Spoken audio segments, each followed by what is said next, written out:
எனக்கு கீரையில வந்து எக்ஸ்பீரியன்ஸ் அதிகம். ஏன்னா அம்மா வீட்டு சைடு வந்து பாத்தீங்கன்னா அப்பெல்லாம் கீரை தோட்டம் போட்டு கீரை வந்து மார்க்கெட் கொண்டு வருவாங்க. இப்ப பண்ணலனாலும் அம்மாக்கு அதை பத்தி எக்ஸ்பீரியன்ஸ் அதிகம். பின்னாடி இருந்து எனக்கு நிறைய கைட் பண்ணுவாங்க. இப்ப கொத்தமல்லி எப்படி போடணும், சிறுகீரை எப்படி போடணும், ஒரு படி போட்டா எத்தனை கத்த வரும், அந்த அளவுக்கு வந்து எல்லாமே எனக்கு வந்து சொல்லி கொடுப்பாங்க. பின்னாடி இருந்து அம்மாட்ட கேட்டுப்பேன். ஒரு சில டைம் வந்து ஹெல்ப் பண்ணுவாங்க. இந்த மாதிரி விதை போடு, இங்க வந்து ஹெல்ப் பண்ணுவாங்க. அந்த மாதிரி நிறைய ஹெல்ப் இருந்துச்சு. இது ஒரு சின்ன தோட்டம் தான். அந்த இடத்துல மட்டும் பாத்தீங்கன்னா ஒரு 6-7 வகையான கீரை போட்டுப்பேன். வீட்டுக்கு போக வெளியிலுமே எனக்கு கொடுக்குற அளவுக்கே இருக்கும். என்னடா பண்றதுன்னு தெரியாத அளவுக்கு கீரை வந்து இருந்துட்டே இருக்கும். அந்த கூடை எடுத்துட்டு வந்தா ஒரு 5 வகையான கீரை என்னோட கூடையில இருக்கும். அன்னைக்கு என்ன சமைக்கலாம், எக்ஸ்ட்ரா இவ்வளவு இருக்கே அப்படிங்கிற அளவுக்கு எனக்கு வந்து காய் கண்டிப்பா இருக்கும். கீரையில தான் ஸ்டார்ட் பண்ணேன். அதுக்கப்புறம் இந்த கொடியுமே போட்டாச்சு.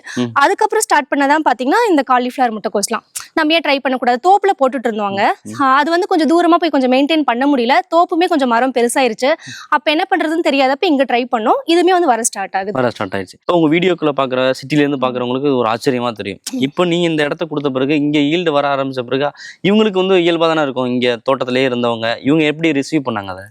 அவங்களுக்கு வந்து அது இயல்புதான் சொன்ன மாதிரி. இப்ப நம்ம ஊர்ல பக்கத்துல இருந்து நான் பீக்கங்காய் போடுறேன், பொடலங்காய் போடுறேன் அப்படிங்கறது வந்து அவங்களுக்கு நார்மல் தான். இப்ப நான் சில விஷயம் ரியலைஸ் பண்ணேன். நான் டவுன்ல இருந்து வந்தனாலுமே தோட்டம் இல்லாதவங்களே இல்ல. இங்க பாத்தீங்கன்னா விவசாயம் மட்டும்தான் தொழில் அப்படிங்கறதே. இங்க பாத்தீங்கன்னா விவசாயம் மட்டும்தான்.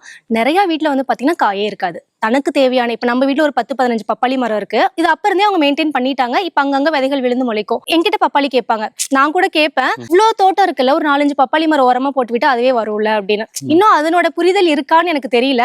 இன்னொன்னு அவங்களுக்கு வேலைகளும் அதிகமா இருக்கும். இருந்தாலும் அதுவே வந்து சில விஷயங்கள் வந்து யோசிப்பாங்க. சொல்றது புரியுது. இங்க ஃபுல்லாவே எல்லாட்டையும் லேண்ட் இருக்கு. ஆனா அவங்க வீட்டுக்கான காய்கறிகளை யாருமே போடுறது இல்ல. மேக்ஸிமம் வந்து பாத்தீங்கன்னா போட்டிருக்காங்க. இந்த மாதிரி எல்லாமே நம்மளால வச்சு கொண்டு வர முடியும் அப்படிங்கறதுல வந்து யாருமே வந்து இன்வால்வ்மெண்ட் காமிச்சு பண்றது இல்ல.